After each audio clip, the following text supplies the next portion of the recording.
Voltamos à Geologia do 10º ano e vamos ao tema de Sismologia. Os sismos, também designados por tremores de terra, correspondem a uma vibração brusca dos materiais terrestres provocada pela libertação súbita da energia que é acumulada no material rochoso. E podem resultar de explosões produzidas pelo ser humano, e isso nós designamos por sismos artificiais. Podem resultar do abatimento de cavidades ou de grutas, pronto, e aí nós vamos chamá-los de sismos de colapso, ou podem resultar de movimento de magma em profundidade, pronto, e vamos chamar de sismos vulcânicos. Antes do sismo principal, podem ainda ocorrer pequenos tremores de terra que nós chamamos de abalos premonitórios. E também, a seguir, digamos assim, aos sismos principais, podem ocorrer, digamos, abalos mais fracos, que é o que nós designamos por réplicas. O comportamento das rochas, quando sujeitas a estados de tensão, podem ser distribuídos em três categorias: o comportamento elástico, o comportamento frágil e o comportamento dúctil. Quando estamos a falar de comportamento elástico, significa que ocorre dentro do seu limite de elasticidade e, portanto, a rocha consegue recuperar a sua forma inicial quando cessa o estado de tensão. Já quando estamos a falar de comportamento frágil, é quando é atingido o limite de elasticidade, ocorre em condições de baixa temperatura e de baixa pressão e a rocha sofre uma alteração que é considerada irreversível e, portanto, vai fraturar. É aqui que nós falamos da ocorrência de falhas geológicas. Já um comportamento dúctil ou seja, ocorre em situações de elevada temperatura, elevada pressão, a rocha sofre uma alteração irreversível, mas que não está sujeita à fratura, mas sim a uma dobra. Por isso, os sismos que têm origem tectónica, na tectónica de placas, está associada a falhas geológicas, ou seja, são fraturas que ocorrem nos materiais rochosos e que permite a deslocação dos blocos formados. E aqui vamos colocar em prática a teoria do ressalto elástico, que nos diz que as tensões que provocam os movimentos tectónicos acabam por conduzir à acumulação de energia nas rochas e estas vão se deformando até atingirem um determinado limite, que é chamado limite de elasticidade, a partir da qual vão sofrer ruptura. Acontecendo isto, parte ou a totalidade da energia acumulada vai se libertar de forma brusca e os blocos rochosos acabam por sofrer deslocamento ao longo da falha geológica. Portanto, resumindo aqui então a teoria do ressalto elástico, nos limites tectónicos que estão sujeitos à atuação de forças ou compressivas, ou distensivas, ou de cisalhamento, ocorre a acumulação de energia elástica. E quando é atingido o limite da resistência nessa zona de falha, há o movimento de blocos ou há a ruptura da rocha. A movimentação brusca dos blocos, ou seja, os ressaltos, provoca a libertação sob a forma de ondas sísmicas dessa tal energia elástica que está acumulada. O ressalto brusco dos blocos deve-se à libertação súbita da tal energia elástica. Vamos então passar para os conceitos básicos de sismologia. Temos o hipocentro ou foco sismo e o epicentro. O hipocentro é o local no interior da Terra onde há a tal libertação dessa energia sob a forma de ondas. Encontra-se situado sobre a falha geológica ativa. Depois temos o epicentro, que é o ponto já localizado à superfície, na vertical do hipocentro. Por isso, o que nós estamos a ver aqui na imagem é precisamente isso, ou seja, nós temos aqui o hipocentro e na perpendicular temos o epicentro. E o tal ressalto elástico, não é? Que é a tal deslocamento, ou seja, é quando os dois blocos, não é? Estão deslocados em relação à falha. Como é que nós podemos classificar os sismos? Eles podem ser classificados em superficiais, intermédios ou profundos. Os superficiais têm uma profundidade focal inferior a 80 km, correspondendo a cerca de 80% da energia que é libertada anualmente. Os sismos intermédios já têm uma profundidade focal entre 50 a 300 km e os sismos profundos têm os seus hipocentros localizados a mais de 300 km. As ondas sísmicas, portanto, são então movimentos vibratórios de materiais terrestres que são originados pela propagação em todas as direções da energia que é libertada no hipocentro. Esse, essa, esse, essa energia ou esse movimento é registado nos chamados sismogramas, que são produzidos pelos aparelhos denominados sismógrafos, que se encontram em estações sismográficas. O que nós temos aqui na imagem são dois tipos de sismógrafos, um vertical e outro horizontal, e que fazem na mesma o registro, portanto, consoante o tipo de movimento que está a ocorrer. Com base nisso, nós podemos classificar as ondas como sendo profundas ou internas ou de volume, tudo a mesma coisa, ou ondas superficiais. As ondas profundas ou internas são ondas sísmicas que se propagam no interior da Terra. As ondas superficiais são ondas que se propagam à superfície, portanto, como aqui diz, resultam da interação das ondas profundas com a superfície da Terra. Portanto, relativamente às ondas sísmicas profundas, elas ainda podem ser classificadas em ondas P, ou primárias, ou ondas S, ou secundárias, e as ondas sísmicas superficiais podem ser classificadas em ondas de Love ou as ondas Rayleigh. Então, vamos ver cada uma delas individualmente. E vamos começar aqui pelas ondas longitudinais. Estas aqui causam vibração das partículas, ou seja, as partículas vão vibrar na mesma direção que a propagação da onda. Portanto, vai resultar de uma compressão ou de uma distensão dos materiais que vai estar associado a uma alteração do volume. São as mais rápidas, portanto, são as primeiras a serem registadas e conseguem propagar-se em todos os meios, sejam eles sólidos, líquidos ou gasosos. As ondas transversais significa que a vibração das partículas é feita de forma perpendicular à direção de propagação. Não há alteração de volume, mas há alteração da forma.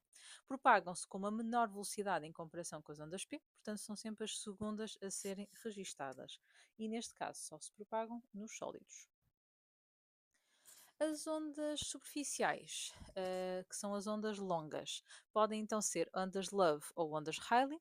As ondas Love, as partículas vibram num plano horizontal e perpendicularmente à direção de propagação e propagam-se também apenas em meios sólidos. E as ondas Rayleigh são as partículas vibram de um movimento elíptico em relação ao plano de propagação e propagam-se no solo, portanto, de forma ondulatória, ou seja, é como se fossem ondas do mar. Propagam-se quer nos sólidos, quer nos líquidos. Portanto, sendo assim, os sismogramas, temos aqui a registro, portanto, como nós tínhamos dito, as ondas P são as primeiras a chegar, que são as mais rápidas, a seguir são as ondas S e depois temos as ondas superficiais. Ah, embora tanto as ondas P como as ondas S vão partir do mesmo hipocentro, portanto têm o mesmo ponto de partida, verifica-se que quanto maior é a distância ao epicentro, maior será o intervalo entre o tempo de chegada destas ondas. E isso está relacionado com o facto de as ondas P terem maior rapidez em comparação com as ondas S.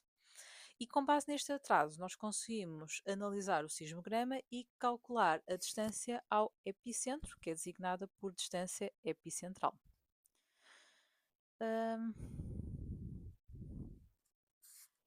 Para determinar graficamente o epicentro, o que é que nós fazemos? Fazemos o cruzamento de dados em relação a 3 estações diferentes e com isso conseguimos traçar as circunferências que vai permitir localizar o epicentro. Agora, o que é a magnitude sísmica? Por isso, esta magnitude vai quantificar o valor da energia que é libertada no hipocentro e pode ser expressa na chamada escala de Richter. É uma escala logarítmica, portanto, significa que um sismo de magnitude 5 liberta cerca de 30 vezes mais energia do que um com magnitude 4. E cada sismo só apresenta um único valor de magnitude sísmica, independentemente da estação onde foi registado. Já a intensidade sísmica é um parâmetro que avalia os efeitos que são produzidos pelo sismo, baseia-se no grau de destruição que é provocada no ambiente e nas construções. Portanto, A avaliação da intensidade vai ser feita por inquérito nas populações. Os dados obtidos vão permitir traçar as chamadas isocistas sobre mapas, que vão corresponder a linhas que vão delimitar zonas que apresentam igual intensidade sísmica. E a partir daqui vão ser elaboradas as cartas de isocistas. Mesmo assim, nós temos aqui uma escala, que é a escala de Mercalli modificada, que vai classificar os efeitos do sismo em 12 graus, dos quais o grau mais elevado é o que reflete maior destruição. A intensidade sísmica é influenciada por vários fatores: a quantidade de energia que é libertada no hipocentro, a natureza das rochas que compõem o subsolo, o tipo de ocupação humana na região, a profundidade do foco e a distância epicentral. Nas regiões oceânicas, as isocistas são representadas a traçado, porque nós não conseguimos pedir a ninguém para avaliar o efeito sismo. A heterogeneidade dos materiais rochosos atravessados pelas ondas sísmicas acaba por ser o principal fator que faz com que as isocistas não correspondam a linhas concêntricas e o epicentro localiza-se normalmente na região central da isocista de maior intensidade. Passando então agora à relação entre os sismos e a tectónica de placas, a maioria dos sismos ocorre nas proximidades dos limites de placas litosféricas, correspondendo por isso a sismos interplacas. Nos limites convergentes com subducção é possível a ocorrência de sismos com focos a profundidade variável, desde mais superficiais até aos mais profundos. Nos limites transformantes e nos divergentes que estão associados a rifts, os seus sismos tendem sempre a ser superficiais. Ah, vamos falar da formação de um tsunami na sequência de um sismo. Portanto, os tsunamis ou maremotos são ondas gigantes originadas por sismos de grande magnitude e com hipocentros pouco profundos em regiões oceânicas. Portanto, o que nós estamos a ver aqui é: ocorre um sismo cujo epicentro se localiza no fundo oceânico, ali na ponto 1. No ponto 2, o movimento gerado na falha vai transmitir energia elástica para a coluna de água oceânica que se localiza sobre ele e vai deslocando-a acima do nível normal da água.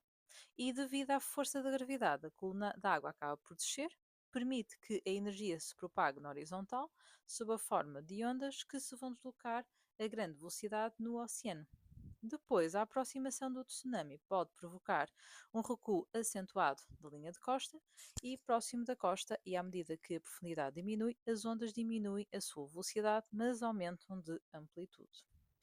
Existem três formas de desenvolvimento de uma onda sísmica. Temos uma onda direta, uma onda refletida e uma onda refratada. A direta está relacionada quando a onda sísmica inicial, ou seja, que tem origem no foco, vai emergir na superfície sem interagir com qualquer superfície de descontinuidade no interior da geosfera. A onda refletida é uma nova onda que é formada numa superfície de descontinuidade, que nós já vamos falar isso a seguir, ou seja, não tem origem no foco, e que se propaga em sentido contrário e no mesmo meio, em que a onda inicial já estava-se a propagar, que aqui é a onda 2. Aqui, ou seja, a reflexão. E depois temos a 3, que é a onda refratada, portanto é uma onda que é transmitida para um segundo meio, numa superfície de descontinuidade, portanto também não tem origem no foco, mas sim na superfície de descontinuidade. A propagação das ondas sísmicas, portanto, permite-nos também caracterizar ou perceber que a estrutura interna da Terra não é homogénea, porque se a Terra fosse homogénea, as ondas sísmicas iriam se propagar com um trajeto retilíneo por todo o planeta. E tanto, os estudos de sismologia acabam por nem sequer apoiar este modelo. O registro das ondas e a sua interpretação permitiram deduzir que ocorrem, na verdade, variações nas características físicas e químicas no interior da geosfera. Portanto, qual é a importância das ondas sísmicas, então, na descoberta da descontinuidade? A variação da velocidade da propagação das ondas sísmicas em profundidade permite inferir alterações nos materiais constituintes, possibilitando a detecção de descontinuidades sísmicas. Ou seja, o que é que nós estamos a verificar aqui? E o que é que nós vemos aqui? Que a velocidade das ondas é as ondas P, se começarmos a ver por aqui, portanto, ela começa a aumentar, mas quando chega ao núcleo externo diminui e depois volta a aumentar quando chega ao núcleo interno. comportamento das ondas S é muito diferente, ou seja, a velocidade aumenta ligeiramente no manto, desaparece por completo a onda no núcleo externo e volta a reaparecer no núcleo interno. E para compreender estas alterações em termos de velocidade, nós vamos ter que falar das descontinuidades de Morrow ou de Morovicic, porque este cientista deduziu que as ondas, quando atravessam camadas mais profundas, de facto aumentavam a velocidade, ou seja, indicavam um aumento da rigidez que resulta da alteração no tipo de rochas, e com isso conseguiu estabelecer um limite entre a crosta e o manto. Mas surge a primeira descontinuidade, que é chamada a descontinuidade de Gutenberg. Portanto, ou seja, os sismógrafos localizados a partir dos 102 graus de distância epicentral não conseguem registar ondas P nem ondas S diretas. E as primeiras, as ondas P, só voltam a ser, e as ondas S, desculpem, na verdade, só voltam a ser registadas a partir dos 143 graus. Portanto, considera-se aqui a existência de uma zona de sombra sísmica à superfície para as ondas P, entre os 102 e os 143, e para as ondas S, entre os 102 e os 180. Portanto, o que é que Gutenberg propôs? Que há uma mudança do meio sólido para o meio líquido, e nós sabemos que as ondas S não se propagam no meio líquido, e essa mudança, ou seja, esse limite, foi designado por descontinuidade de Gutenberg, que vai então separar o manto sólido do núcleo externo líquido. Depois temos a descontinuidade de Lehmann, que verificou que no interior do núcleo parte das ondas P que nele penetram são refletidas e podem ser detectadas em sismógrafos localizados na zona de sombra sísmica das ondas P, e verificou também que uma parte dessas ondas são refratadas e passam a propagar-se dentro do núcleo, a uma velocidade superior àquela que se propagam na sua região externa. E estes dados permitiram deduzir a existência também de uma superfície de descontinuidade no interior do núcleo aos 5.100 km. Esta fronteira designa-se por descontinuidade de Lehmann e separa o núcleo externo do líquido do núcleo interno sólido. Portanto, no fundo, é isso que nós estamos aqui a observar nesta imagem, ou seja, a ideia de que as ondas P, algumas são ou seja, refratadas, e depois temos aqui outras que são refletidas, e daí haver a tal zona de sombra sísmica. Portanto, resumindo, as continuidades são três: Morovicic, Gutenberg e Lehmann. A de Morovicic diz que há um limite entre a crosta e o manto em que as ondas aceleram devido ao aumento da rigidez. No Gutenberg diz-nos que o limite entre o manto sólido e o núcleo externo líquido vai originar reflexão das ondas P e S e a refração das ondas P. As ondas S deixam de se propagar no núcleo externo líquido e este processo vai ser responsável pela chamada zona de sombra sísmica à superfície. E a de Lehmann limite entre o núcleo externo líquido e o núcleo interno sólido. Por isso, nós temos então duas zonas de sombra sísmica, as ondas P até ao grau 143 e as ondas S até ao 180. Por isso, resumindo, a descontinuidade de Morovicic separa a crosta do manto, situa-se em cerca de 35 km de profundidade na crosta e as ondas P e S aumentam de velocidade. Na descontinuidade de Gutenberg, separa o manto do núcleo externo, situa-se a cerca de 2.890 km de profundidade e as ondas P diminuem de velocidade e as ondas S deixam de se propagar no núcleo externo líquido. Na descontinuidade, Lehmann separa o núcleo externo líquido do núcleo interno sólido, situa-se a cerca de 5.150 km de profundidade e aqui as ondas P voltam a aumentar a sua velocidade. Voltando à questão das placas, aos sismos e às placas tectónicas, nós temos aqui a ver sismicidade interplaca. Portanto, na situação A, temos um movimento de aproximação entre uma placa oceânica e uma placa continental. Depois, na B, temos movimento entre duas placas continentais. Na C, temos uma subducção entre placas oceânicas.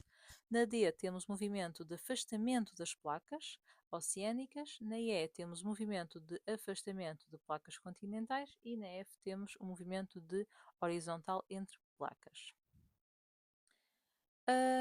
Relativamente à sismicidade em Portugal continental está associado à proximidade do limite entre a placa euroasiática e a placa africana e também à existência de falhas geológicas ativas.